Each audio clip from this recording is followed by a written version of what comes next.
It's almost 6:30 in the morning. Pauwi na po ako. I'm home! Oh, sweet home. Wala po kasing sarap makauwi sa bayan na pinili mo manirahan sa bayan ng Naik. Ready na po akong magpalaro at syempre ituloy natin ang pagtulong sa ating bayan ng Naik. Excited na po ba kayong makita muli si Nanay? This time po, magaling na ako.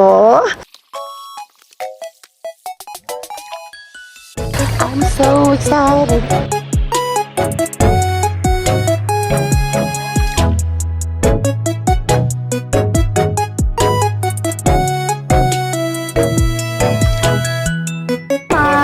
Pati sila rin tumaba. Hello, sir. Eko, parang buntis na rin. Hello, ma'am. Hello, siya, ma'am. Yes, thank you. We're home. Thank you. Home sweet home, Philippines. Oh, talaga naman. Thank you, Lord. Thank you, Lord. Sa lahat ng staff ko. Thank you. And Echo's here. I'm so happy. Akala ko wala si Echo. So, we're going to proceed to Claire's Restaurant para po mag-Thanksgiving para kumain kami lahat. Kaya samahan niyo po si Nanay Tere. Again, nagpapasalamat ako to all of you sa bayan ng Naik who prayed. Thank you so much. And we love you. I love you.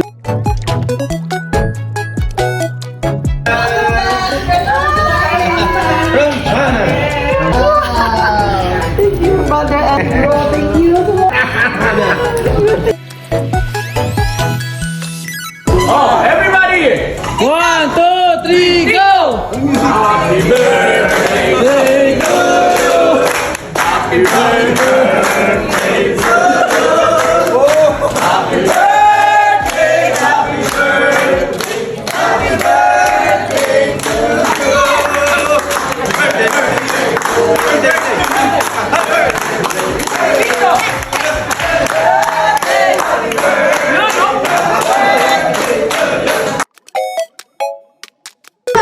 First of all, I would like to thank all my family, to all my staff, lahat ng staff namin, magmula Naik hanggang sa Imus.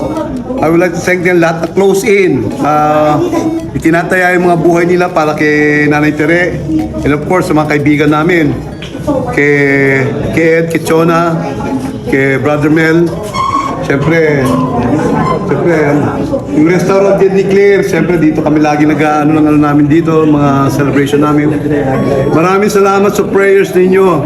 Ang pinakarigalong natanggap ko ngayon sa Diyos, yung nagpakita ng malaking improvement yung paggaling ni mami nyo. Hindi ko sinasabing fully recovered na siya, pero yung indications and the results are very overwhelming. Sana ipagpatuloy nyo yung panalangin nyo, dasal nyo na sana huwag nang umulit at huwag nang kumalat sa katawan ni mami nyo. Kaya sana, let's thank God. This is a Thanksgiving lunch na ginawa natin para makapagpasalamat tayo sa Diyos. Hindi na sa Katoliko, hindi na sa Kristiyano, pati na sa ating mga kapatid sa Iglesia. Kaya from the bottom of my heart, on behalf of my family, I would like to thank my friends, Ed, Bromel, Chona, and of course, to all my kids. Yes! Siyempre, lalo-lalo na sa aking mga empleyado, mga staff, sa close ni Ate Tere. Mahal na mahal ko kayong lahat. Mahal na mahal. Amen! Thank you for the Siyempre, sa bayan din ng Naik, sa probinsya ng Cavite, at saka sa lahat ng followers ni Nanay Tere, ako po'y nagpapasalamat sa pagsunod nyo sa kanyang sa kanyang bagong yugto ng kanyang buhay. Makakaasa po kayo na kahit po hindi po siya nakalupok na ngayon, pagtutuloy-tuloy pa rin po kung ano yung kaya namin iabot na tulong sa mga ating mga kababayan. Kaya muli po, Kuya Joey niyo po, Nanay Tere, kami po lubos na nagpapasalamat sa lahat po na nakasubaybay kay Nanay Tere at Ate Tere. Ito po yung Kuya Joey nang sasabing, Happy Father's Day, belated po. Sabay-sabay